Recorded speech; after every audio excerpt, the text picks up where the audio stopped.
Hello everyone, स्वागत है आप सभी को हमारे यूट्यूब चैनल जेपी क्लासेस पे। इससे पहले के वीडियोज़ में हम लोग कक्षा 7, 8 और 6 का इतिहास का चैप्टर देख रहे थे। आज के सेशन से हम लोग भूगोल का भी चैप्टर्स को देखेंगे, यानी जियोग्राफी का, जो कि आज के चैप्टर्स में आज का सेशन में हम लोग कक्षा 6 का भूगोल यानी जियोग्राफी का चैप्टर 1 देखने वाले हैं और उसे अच्छी तरह से समझने वाले हैं। चैप्टर 1 है जो कि कक्षा 6 का भूगोल है। एसएसटी का पाठ ही है भूगोल जियोग्राफी। पहला चैप्टर का नाम है सौरमंडल में पृथ्वी। तो इस नाम से यह चैप्टर है, तो इसको आज हम लोग संपूर्ण रीड करेंगे और समझेंगे, और उसके बाद इसके क्वेश्चन आंसर को भी हम लोग देखेंगे। तो चलिए बिना देर किए हुए वीडियो को स्टार्ट करते हैं।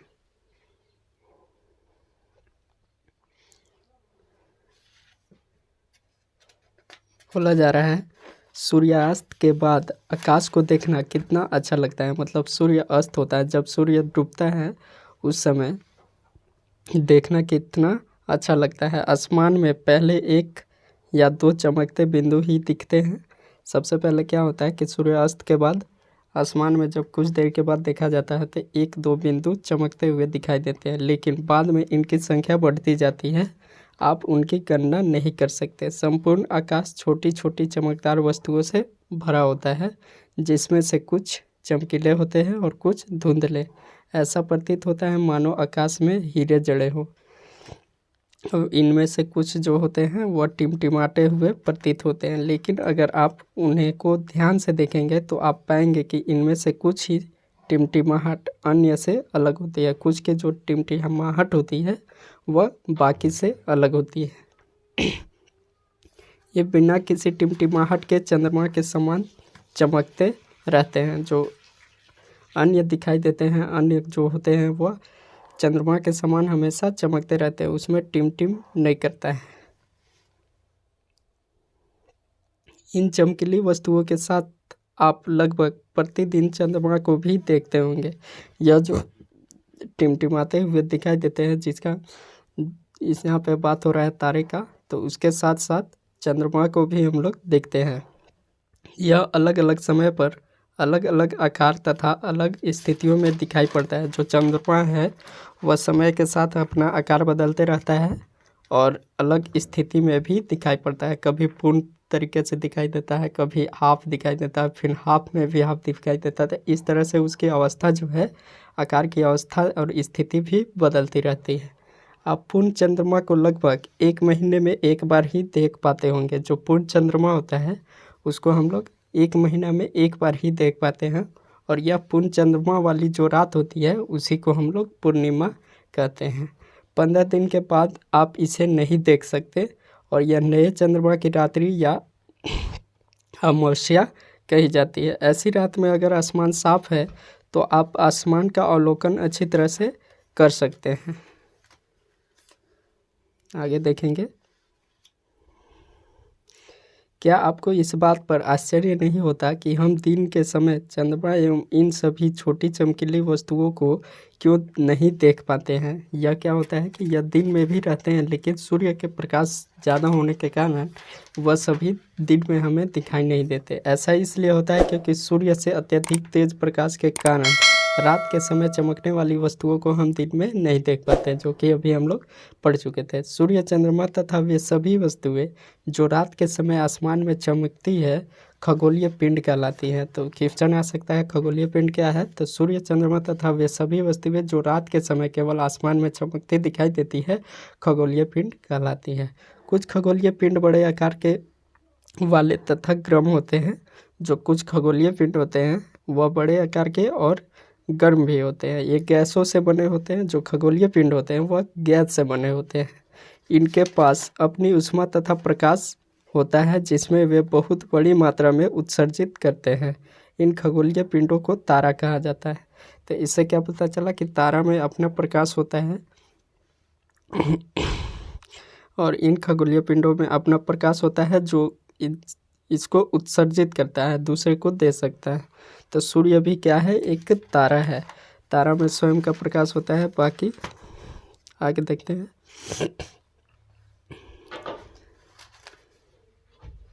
यहाँ पे एक चित्र दिखाई दे रहे हैं। उत्तर दिशा की ओर पश्चिम संकेत तारे, यह ध्रुव तारा है। तो यह चित्र भी आप देख पा रहे होंगे। चलिए देखते हैं।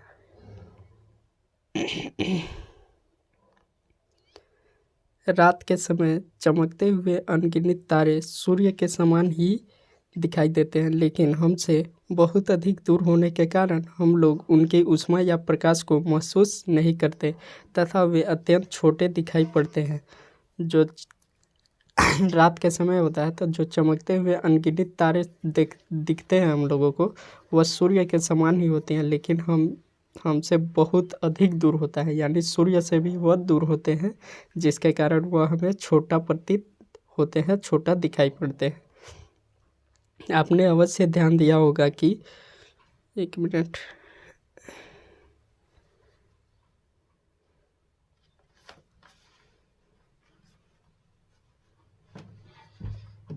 बोला जा रहा है, आपने अवश्य ध्यान दिया होगा कि कुछ दूरी से देखने पर सभी वस्तुएं छोटी दिखाई पड़ती है और अत्यधिक ऊंचाई पर उड़ा रहा हवाई जहाज कितना छोटा दिखाई देता है। यानी कहने का मतलब है कि कुछ दूरी पर रहेगा, समीप मतलब हमसे समीप रहेगा तो बड़ा दिखाई दे पड़ता है, और ज़्यादा ऊंचाई पर रहता है तो वही चीज़ बहुत ही छोटे हो जाती है, मतलब दिखाई देती है। रात्रि में आसमान की ओर देखते समय आप तारों के विभिन्न समूहों द्वारा बनाई गई विविध आकृतियों को देख सकते हैं। क्या होता है कि रात्रि के समय जो तारे के विविध समूह हैं वह अलग अलग प्रकार के आकृतियाँ निर्माण करती हैं, यह नक्षत्र मंडल कहलाते हैं। और जो यह निर्माण करती है आकृतियाँ वही नक्षत्र मंडल कहलाता है। अर्सा मेजर या बिग बियर इस प्रकार का एक नक्षत्र मंडल है। जो अर्सा मेजर है या बिग बियर, यह दोनों नाम है एक ही का, इसे नक्षत्र मंडल कहा जाता है। बहुत आसानी से पहचान में आने वाला नक्षत्र मंडल है, जो कि सप्त ऋषि यानी 7 ऋषि, एक मिनट, ऋषि यानी संत, सप्त ऋषि यानी 7 संत या 7 तारों का समूह है, जो नक्षत्र मंडल या अर्सा मेजर का भाग है, जो कि चित्र 1.1 में देख पा रहे होंगे, जो कि अभी हम लोग ऊपर देखें।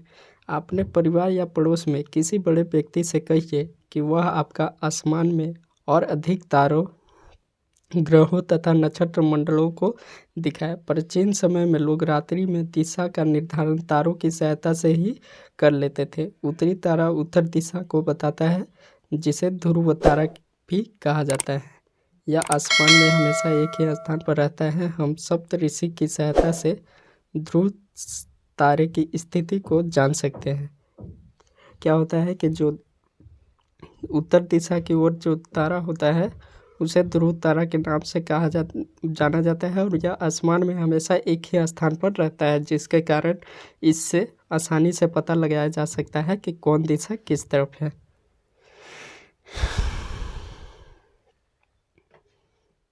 बोला जा रहा है चित्र 1.1 में आप देखें कि यह सप्तऋषि मंडल में के संकेत तारों को आपस में मिलाते हुए एक काल्पनिक रेखा खींची जाए और उसे आगे की ओर बढ़ाया जाए तो यह ध्रुव तारे की ओर इंगित करता है, मतलब संकेत करता है। कुछ खगोलीय पिंडों में अपना प्रकाश एवं ऊष्मा नहीं होता है और वे तारों के प्रकाश से प्रकाशित होते हैं। ऐसे पिंड को ग्रह कहते हैं। यानी तारों में क्या होता है, अपना प्रकाश और ऊष्मा होता है, जबकि ग्रह में अपना प्रकाश और ऊष्मा नहीं होता है। क्वेश्चन भी आते हैं बहुत बार कि ग्रह और तारों में क्या अंतर है, तो यही अंतर है। ग्रह, जिसे अंग्रेजी में प्लैनेट कहा जाता है, ग्रीक भाषा के प्लेटाइन शब्द से बना, जिसका अर्थ होता है परिभ्रमक, अर्थात चारों ओर घूमने वाले। जो ग्रह होते हैं वह चारों ओर घूमते हैं अपने पथ पे। पृथ्वी जिस पर हम रहते हैं, जो पृथ्वी है वह भी एक प्रकार का ग्रह ही है, एक ग्रह है, और यह अपना संपूर्ण प्रकाश एवं ऊष्मा सूर्य से प्राप्त करती है, जो पृथ्वी के सबसे नज़दीक का तारा। पृथ्वी को बहुत अधिक दूरी से, एक मिनट, अधिक दूरी से जैसे चंद्रमा से देखने पर यह चंद्रमा की तरह चमकती हुई प्रतीत होती है, उस प्रकार से पृथ्वी पर भी प्रकाश आता है।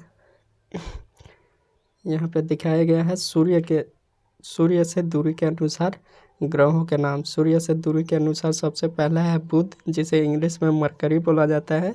उसके बाद है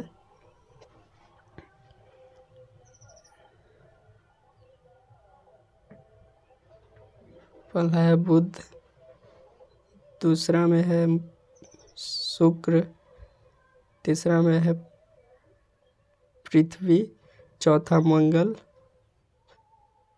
पांचवा बृहस्पति और छठा शनि, सातवां यूरेनस और आठवां नेपच्यून। तो इस तरह से सूर्य के अनुसार दूरी के अनुसार यहाँ पे दिए हुए हैं। और ये जो सूर्य के चारों ओर एक परिक्रमा करता है जो शुक्र यानी बुध, वह 88 दिन में करता है अपने अक्ष पर, और घूर्णन 59 दिन में कर लेता है। तो इस तरह से यहाँ पे दिया हुआ है। और यह जो है PDF बनाने में थोड़ा सा गलती हो गया है, तो इसको आप अपने हिसाब से मोबाइल में देख पा रहे होंगे। जिस तरह से आपको सुविधा लगे आप देख लीजिएगा इसको अच्छी तरह से, जो कि यहाँ पे शॉर्ट्स में सब कुछ दिया हुआ है। तो चलिए हम लोग आगे की ओर बढ़ते हैं।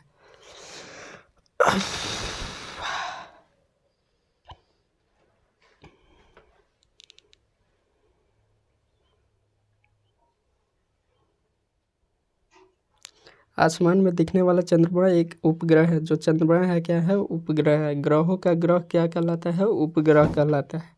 यह हमारी पृथ्वी का सहचर तथा इसके चारों ओर चक्कर लगाता है। और हमारी पृथ्वी के समान 7 अन्य ग्रह हैं जो सूर्य के प्रकाश एवं ऊष्मा प्राप्त करते हैं, और उनमें से कुछ के पास अपने चंद्रमा भी होते हैं। तो सौरमंडल, अगला टॉपिक आता है सौरमंडल। यानी सौरमंडल किसे कहते हैं? सूर्य और 8 ग्रह, उपग्रह तथा कुछ अन्य खगोलीय पिंड जैसे क्षुद्र ग्रह एवं उल्का पिंड मिलकर सौर मंडल का निर्माण करते हैं। उसे हम सौर परिवार का नाम देते हैं, जिसका मुखिया सूर्य होता है। सौरमंडल यानी सूर्य के चारों ओर 8 ग्रह और कुछ अन्य खगोलीय पिंड जैसे क्षुद्र ग्रह एवं उल्का पिंड, यह सभी मिलकर जो एक समूह बनाते हैं, उसी समूह को सौरमंडल कहा जाता है। और उसे हम सौर परिवार के नाम से भी जानते हैं, जिसका मुखिया होता है सूर्य। अब अगला टॉपिक आता है सूर्य के बारे में। सूर्य क्या है? सूर्य के बारे में हम लोग समझ लेते हैं। सूर्य सौरमंडल के केंद्र में स्थित होता है और यह बहुत बड़ा है एवं अत्यधिक गर्म गैसों से बना है। इसका खिंचाव बल इससे सौरमंडल का बांधे रखता है। क्या करता है कि सूर्य का जो अत्यधिक गर्म गैस है, वह इसके खिंचाव बल जो होता है, इससे सौरमंडल को बांधे रखता है। सूर्य सौरमंडल के लिए प्रकाश एवं ऊष्मा का एकमात्र स्रोत है। सूर्य ही ऐसा एक स्रोत है जिससे प्रकाश एवं ऊष्मा का स्रोत मिलता है सभी को। लेकिन हम इसकी अत्यधिक तेज ऊष्मा को महसूस नहीं करते, क्योंकि सबसे नज़दीक का तारा होने के बावजूद यह हमसे बहुत दूर है। सूर्य पृथ्वी से लगभग 15 करोड़ किलोमीटर दूर है। जो सूर्य है वह पृथ्वी से लगभग 15 करोड़ किलोमीटर दूर है। क्या? सूर्य किससे? पृथ्वी से। तो ये सब ऑब्जेक्टिव क्वेश्चन भी याद रखेंगे। उसके बाद अगला टॉपिक आता है ग्रह। तो हमारे सौरमंडल में कितना ग्रह है? 8 ग्रह है। सूर्य से दूरी के अनुसार बुध, शुक्र, पृथ्वी, मंगल, बृहस्पति, शनि, यूरेनस तथा नेपच्यून, जो कि अब नेपच्यून को शायद हटा दिया गया है। सूर्य से उनकी दूरी के अनुसार अंग्रेजी में ग्रहों के यहाँ पे नाम दिए हैं, आप लोग देख लीजिएगा। My very efficient mother just served us Uranus. तो इस तरह से यह ट्रिक दिया हुआ है याद करने के लिए। आगे देखते हैं। सौरमंडल के सभी 8 ग्रह एक निश्चित पथ पर सूर्य के चक्कर लगाते हैं, और ये रास्ते दीर्घवृत्ताकार होते हैं। यानी वृत्त के आकार का होता है, दीर्घवृत्ताकार यानी बड़ा वृत्त के आकार का होता है। यह कक्ष कहलाते हैं। इसे कक्षा कहा जाता है। बुध सूर्य के सबसे नज़दीक है और अपनी कक्षा में सूर्य के चारों ओर एक चक्कर लगाने में इसे केवल 88 दिन लगते हैं, तथा शुक्र को पृथ्वी का जुड़वा ग्रह भी माना जाता है। जो शुक्र है उसको पृथ्वी का जुड़वा ग्रह भी कहा जाता है, क्योंकि इसका आकार एवं आकृति लगभग पृथ्वी के ही समान है। अभी तक प्लूटो भी एक ग्रह माना जाता था, परंतु अंतर्राष्ट्रीय खगोलीय संगठन ने अपनी बैठक अगस्त 2006 में यह निर्णय लिया कि कुछ समय पहले खोजे गए अन्य खगोलीय पिंड सीरिस तथा प्लूटो बौना ग्रह कहे जाते हैं। जो प्लूटो है उसे बौना ग्रह के उपाधि दे दिया गया है, उसे ग्रह नहीं कहा जाता है। अगला टॉपिक आता है पृथ्वी। सूर्य से दूरी के हिसाब से पृथ्वी तीसरा ग्रह है। जो पृथ्वी है जिस पे हम लोग रहते हैं वह सूर्य से दूरी के अनुसार तीसरा ग्रह है और आकार में यह पांचवा सबसे बड़ा ग्रह है। यह ध्रुवों के पास थोड़ी चपटी है। यही कारण है कि इसके आकार को भू-आम कहा जाता है। भू-आम का अर्थ होता है पृथ्वी के समान आकार। जीवन के लिए अनुकूल परिस्थितियां संभवतः केवल पृथ्वी पर ही पाई जाती है। पृथ्वी ना तो अधिक गर्म है और ना ही अधिक ठंडा।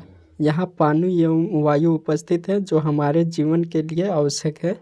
वायु में जीवन के लिए आवश्यक गैसें जैसे ऑक्सीजन मौजूद है। इन्हीं कारणों से पृथ्वी सौरमंडल का सबसे अद्भुत ग्रह माना जाता है। अंतरिक्ष से देखने पर पृथ्वी नीले रंग का दिखाई पड़ती है क्योंकि इसकी 2/3 सतह पर पानी ढकी हुई है, इसलिए इसे नीला ग्रह भी कहा जाता है। अगला टॉपिक है चंद्रमा। हमारी पृथ्वी के पास केवल एक उपग्रह है जिसे चंद्रमा के नाम से जाना जाता है। इसका व्यास पृथ्वी के व्यास का केवल 1/4 है। यह इतना बड़ा इसलिए प्रतीत होता है क्योंकि यह हमारे ग्रह से अन्य खगोलीय पिंडों के अपेक्षा बहुत ही नज़दीक है। यह हमसे लगभग 3,84,400 किलोमीटर दूर है। अब आप पृथ्वी से सूर्य एवं चंद्रमा की दूरी की तुलना कर सकते हैं कि कितना चंद्रमा और पृथ्वी की दूरियां हैं। तो इस तरह से थे यहाँ पे, और चंद्रमा के बारे में और भी जान लेते हैं।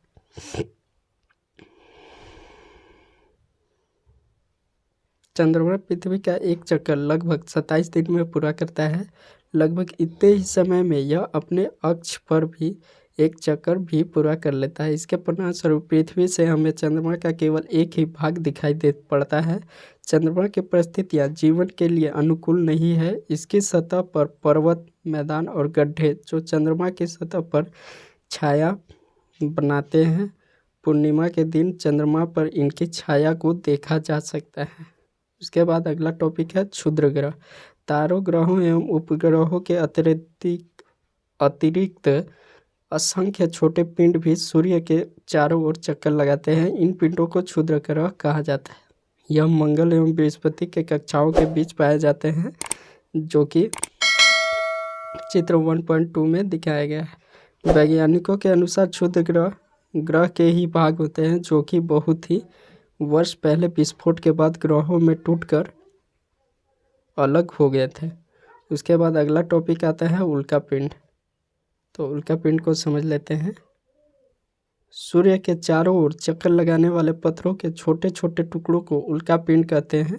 कभी कभी ये उल्का पिंड पृथ्वी के इतने नज़दीक आ जाते हैं कि इनकी प्रवृत्ति पृथ्वी पर गिरने की हो जाती है, और इस प्रक्रिया के दौरान वायु के साथ घर्षण होने के कारण यह गर्म होकर जल जाते हैं, जिसके फलस्वरूप चमकदार प्रकाश उत्पन्न होता है।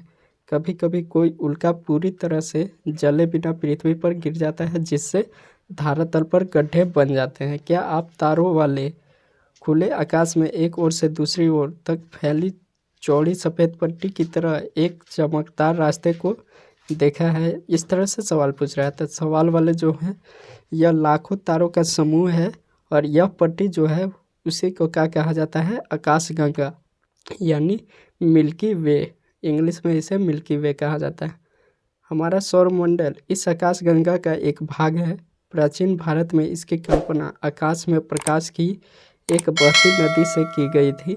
इस प्रकार इसका नाम आकाशगंगा पड़ा था। आकाशगंगा करोड़ों तारों, बादलों तथा गैसों की एक प्रणाली है, और इस प्रकार की लाखों आकाशगंगाएं मिलकर ब्रह्मांड का निर्माण करती हैं। क्या होता है कि लाखों आकाशगंगाएं जब मिलते हैं तो ब्रह्मांड का निर्माण होता है। ब्रह्मांड की विशालता की कल्पना करना अत्यधिक कठिन है, क्योंकि वैज्ञानिक अभी भी इसके बारे में अत्यधिक अधिक से अधिक जानकारी एकत्र करने में जुटे हुए हैं। इसके आकार के संबंध में हमें कोई जानकारी प्राप्त नहीं होता है, लेकिन फिर भी हम जानते हैं कि हम सभी इसी ब्रह्मांड का एक हिस्सा हैं।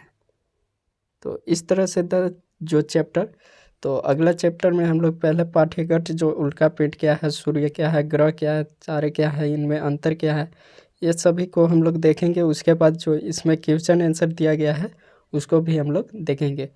तो अगर आपको वीडियो पसंद है तो लाइक शेयर कमेंट और सब्सक्राइब करना ना भूलें। मिलते हैं नेक्स्ट वीडियो में, तब तक के लिए बाय। जय हिंद, जय भारत। और इसके बाद जो नेक्स्ट वीडियो आएगा उसमें पहले पाठ्यगत प्रश्न जो भी आए हैं कि तारे क्या हैं, प्रकाश क्या है, उल्का पिंड क्या है, चंद्रमा, तारा, सूर्य, यह सभी सौरमंडल परिवार, यह सभी का पहले कर लेंगे। उसके बाद क्वेश्चन आंसर को भी हम लोग देखेंगे। तो घबराना नहीं है, सब धीरे धीरे सभी चैप्टर्स को हम लोग कवर करने वाले हैं। तो चलिए मिलते हैं नेक्स्ट वीडियो में, तब तक के लिए बाय। जय हिंद, जय भारत।